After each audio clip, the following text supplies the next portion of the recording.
Welcome to episode 2 of Setup Troubleshooting, where we take a user submitted setup and try to come up with solutions to the issues they're having. Right, a quick player profile. He's roughly 5'8" tall, average build. He's got a in-between Eastern and semi-Western forehand grip, and he's got a two-handed backhand. His first serve is a little bit of slice on it, it's not purely flat. And his second serve is meant to be a kick serve, but that is the actual issue of this whole episode. So he's come to me with the problem of not being able to hit a kick serve no matter what he does. He's practiced hundreds and hundreds of times, done so many drills, and nothing is working.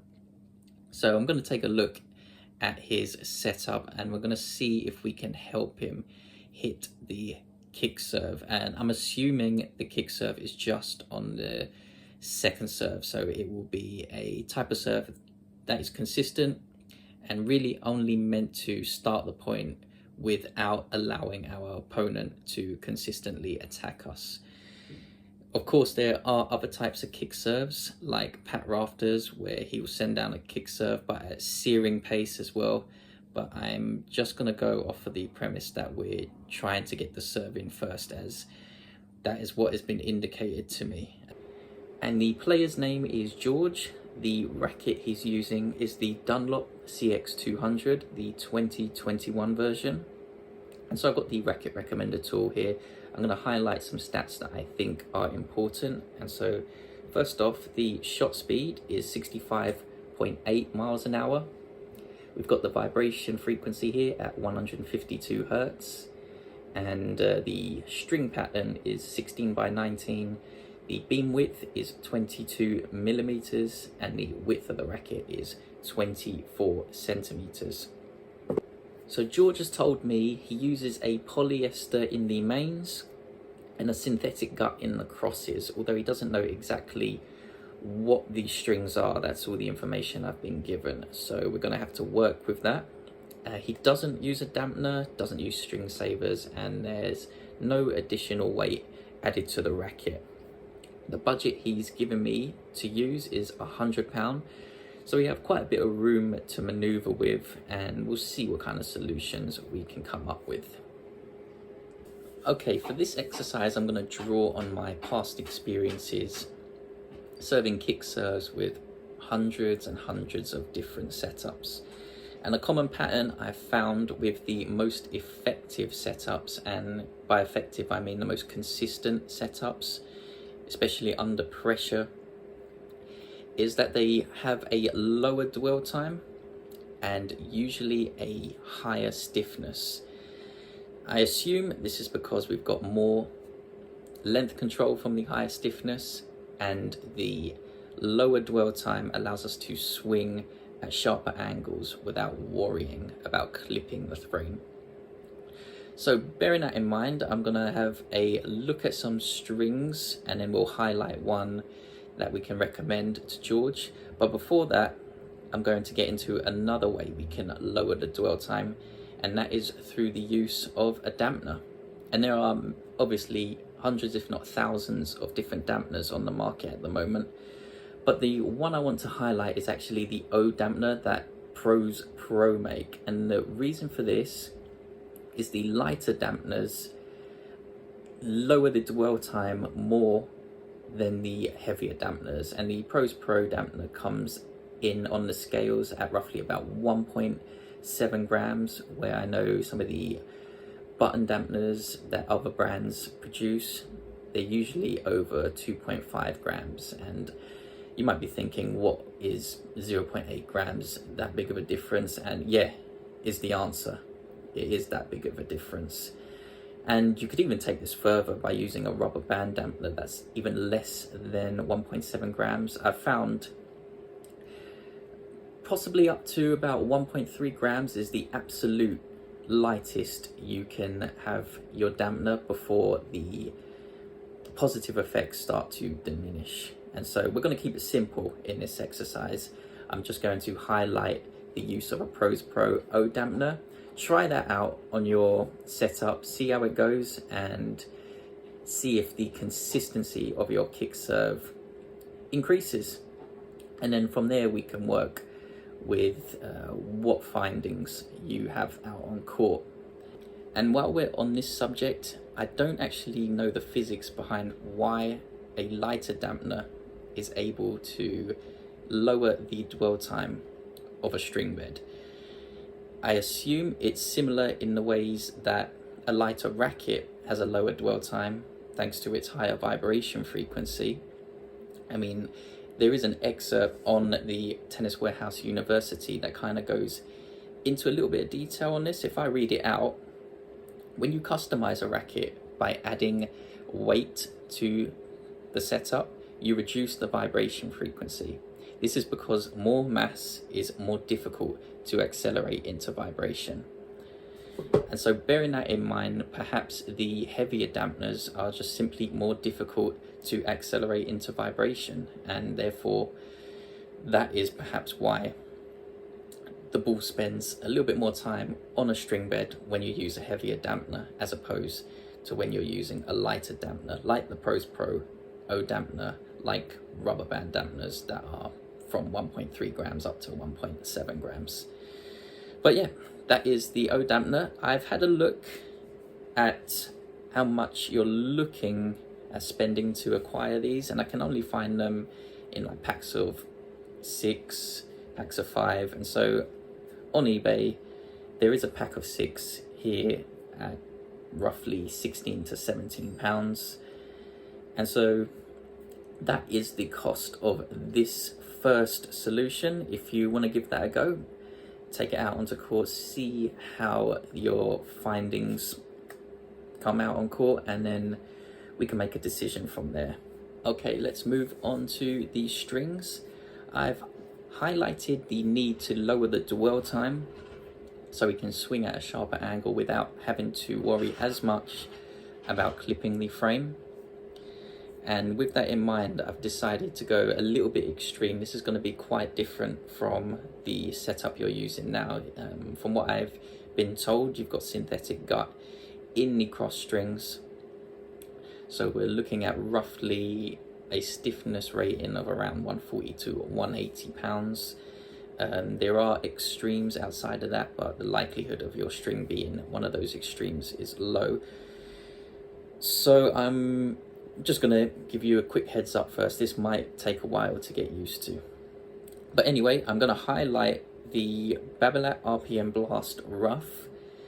And the dwell time for this is 34.4 milliseconds. So it's on the lower end of the scale there. Hopefully you'll be able to play your kick serve without having to worry about framing the ball as much. The stiffness rating for this string is 196 pounds, so it's very likely this is going to be significantly stiffer than your current setup, meaning you'll get a lot more length control than what you're currently experiencing, and this is a good thing. You'll be able to hit out more aggressively on all shots really without having to worry about the ball going long. But since this is kick serve specific, it is a benefit to that shot as well. The deflection at 32.0 millimeters is pretty much mid-range. We could have gone a little bit more extreme to try and get even more height and trajectory control, but I didn't want to make too big a change from your current setup. This already, in my opinion, is a massive change, and so maybe incremental steps would be wiser. So yeah, that is the string that I'm going to recommend for you at this moment. I've had a look at a few websites to see how much it is, and I'm gonna come roughly to an amount around about £20. I've seen the string at roughly £14, but that is without shipping. So let's just say you're looking at about £20 to acquire this string. And I don't know if you string for yourself, so if you do not string for yourself, it's probably going to be another £10 to £15. So let's just say this option is about £35 maximum.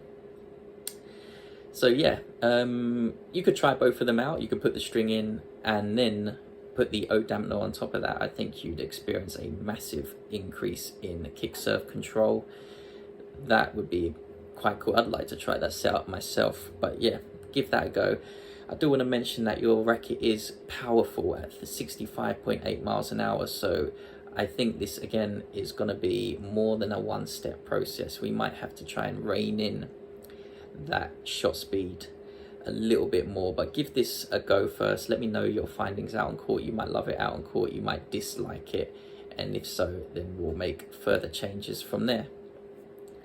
Right, I was only going to recommend one string in this video, but I don't feel I've emphasized the importance of height, directional and trajectory control in relation to the consistency of the kick serve. So I'm going to recommend a second string as a result of that.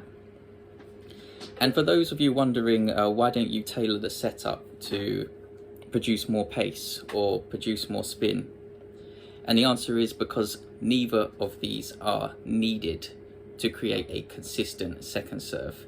And you need that base of trajectory control to have a consistent kick serve, especially under pressure. And it doesn't matter if you hit tons of spin, and it certainly doesn't matter if you can hit searing pace. If you do not have the height and directional control over that serve, it's going to fly out, it's going to go into the net. And so we need to focus on getting that foundation correct, and then maybe in future we'll start to look at adding spin onto the kick serve or adding pace, or both in an ideal world. So let's get on to it. I'm going to recommend the Yonex Polytour Strike. It's the 1.25 mil version, and the reason for this is the deflection at 31.5 millimeters is on the lower end of the scale. We're starting to move into the extremes, not quite there yet, but we're heading that way. And again, this is probably going to be a little bit more difficult to transition to from your current setup, but if you're willing to give it a go, if you're happy to be a little bit patient, it might take, you know, a few sessions out there, then of course choose this option and see how you get on, especially in terms of consistency. There are a few concerns about this string. Again, it is very powerful at a 34.0 millisecond dwell time. So despite the increase in stiffness to 199.5 pounds, we might have to take this out onto court and test to see if the lower dwell time is perhaps a little bit too low in terms of affecting shot speed. But going across, there's a few positives here. The tension maintenance at 27.9% is above average for polyester. That's actually very good for polyester. And the string-to-string friction at 0.097 is above average, so we won't be getting too much snapback from this. But as I said, we need to focus on increasing the height and directional control before we can start adding spin and pace onto the second serve. And while we're on the subject, a higher string-to-string friction generally means you get more trajectory control, as well as there is less string movement, you know, less movement, less variance in the height of the ball that can come off the string bed. Hopefully that makes sense. I've had a look around, and you'd probably look to spend about £15 to £20 for this string. I've seen it on a few websites and on eBay. If you string for yourself, then yeah, around roughly £15 to £20. If you don't string for yourself, then probably around £30 to £35 for this setup. And yeah, have a look at all three options, decide which one you'd like to choose, and actually you can combine a couple of them. If you choose one of the strings and decide to put the O dampener on top of that, I think that would be a good option for you as well. Take it out onto court, and if you get some time, come back to me, let me know how you got on. We'll see where you went right and where the setup went wrong, and of course we can try to further strengthen and enhance the setup from there. And so that's the end of this episode. Good luck to George out on court. I'm excited to see how you get on, and I want to thank everyone for watching. Hopefully you enjoyed it. If you did, it might be worth checking out our other content and staying tuned for future episodes that will be coming out soon. I also want to remind everyone that I have a new private subreddit that I've recently created, where we discuss each other's setups, we analyze it, the strengths, the weaknesses, and we try to improve each other's setups from there, hopefully accelerating everyone's learning. So if that sounds like something you'd want to be a part of, just drop your Reddit user in the comments, or if you don't want to drop it in the comments, email it to me at cupenatennis@hotmail.com, and I'll add your username from there. You won't be able to find it as of right now because it's a private subreddit. I have to approve you before you can find it, but once I have, then you'll be able to contribute into the subreddit. So I'll hopefully see you there, and I'll hopefully see everyone else on future videos. Until then, everyone, take care.